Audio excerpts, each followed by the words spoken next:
आज होता फौजी साहेबांचा बर्थडे आणि त्यासाठी ना मला काहीतरी गोड बनवायचं होतं. खीर आणि शिरा तर आपण नेहमीच बनवत राहतो. तर म्हटलं आज गुलाबजामुन बनवूया कारण फौजींना गोड खूप जास्त आवडतं. म्हणून मग हे जे इन्स्टंट बनतं ना ते पॅकेट मी घेऊन आलेली होती गुलाबजामुनचं. तर तिथंच ते मी आता गुलाबजामुन वगैरे बनवून घेते. त्यानंतर थोडंसं रूम व्यवस्थित नीट करून घेणार आणि त्यानंतर मग मी जेवण बनवणार. तर हे बघा माझं म्हणजे गुलाबजामुन बनवणं चालू होतं. तर इकडे ना किशू आणि आदित्य त्याच्या पप्पांसाठी कार्ड बनवत होते बर्थडेसाठी. तर आदित्य ना खूप क्रिएटिव्ह आहे, खूप छान बनवतो. प्रत्येक बड्डेला तो म्हणजे प्रत्येकाच्या बड्डेला कार्ड तो बनवत असतो. तो बनवत होता तोपर्यंत माझे देखील इकडे गुलाबजामुन रेडी झाले. तर गुलाबजामुन ना मी पहिल्या वेळेस जे टाकले होते तेल तापलेलं नव्हतं म्हणून ते व्हाईट व्हाईट दिसत आहेत. नंतर मग तेल व्यवस्थित तापलं आणि खूप छान झाले होते गुलाबजामुन.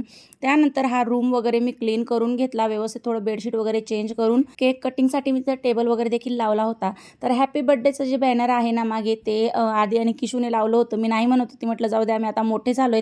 नाही ते चांगलं वाटत एवढं. बलून पण मागत होते, ते पण बलून पण संपलेले होते आणि बराच वेळ होऊन गेला होता म्हणून अंधार पण पडलेला होता म्हणून मी काही त्यांना बाहेर पाठवलं नाही.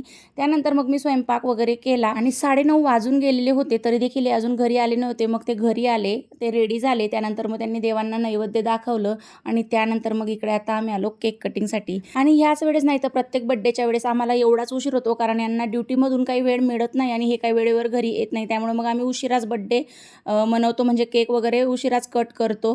तर इथं मी आता त्यांचं औक्षण करून घेते कारण सकाळी केलेलं नव्हतं औक्षण, त्यामुळे मग मी आताच करून घेते.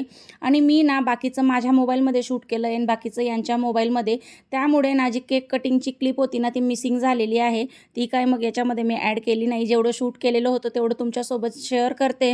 आणि आम्ही प्रत्येकाचा बड्डे असाच घरामध्ये साधा सिंपल फक्त केक वगैरे कटिंग करतो आणि वाटलंच तर बाहेर जेवणला जातो. पण ह्यावेळेस काही तसा प्लॅन नाही आमचा बाहेर जायचा, म्हणून मग मी घरीच मटर पनीर वगैरे बनवून घेतलं होतं. आणि हे बघा इकडे मुलं त्यांच्या पप्पांना मस्त असं गुलाबजामुन खाऊ घालतायत. मुलांना ना आनंद होतो असं काही असलं की. आणि दोघांनी जे कार्ड बनवलेले होते ना ते आता त्यांच्या पप्पांना देत आहेत. ते म्हणजे खूप आनंद होतो मुलांनी असं काही बनवलं तर.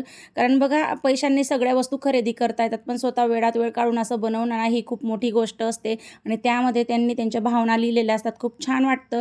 अशा पद्धतीने आजचा हा साधा सिंपल ब्लॉग होता. तुम्हाला कसा वाटला कमेंटमध्ये नक्की सांगा. भेटूया अशाच छानशा ब्लॉगमध्ये. तोपर्यंत बाय.